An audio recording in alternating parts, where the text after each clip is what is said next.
আমরা এক মুরব্বীকে দেখতে যাচ্ছি, যে মুরব্বী জঙ্গলের মাঝে সে একাই খামারে গরু পালন করে আর সে একাই রান্না বান্না করে থাকে। সো তার যে সাহসিকতা সেটা আমরা দেখতে যাচ্ছি, এবং সে কিভাবে থাকে এবং সে ভয় করে কিনা সেটা আমরা দেখতে যাচ্ছি।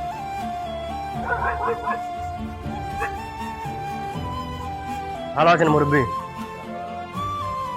আলহামদুলিল্লাহ। তো এই বাগানটা কিনার লেগে বাড়ি আমাদের হচ্ছে চারগাড়াহাট।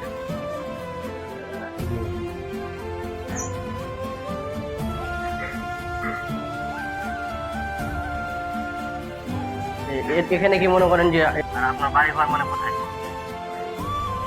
থাকেন কি সব সময় সারা রাত থাকেন তো ভয় লাগে না? আসেন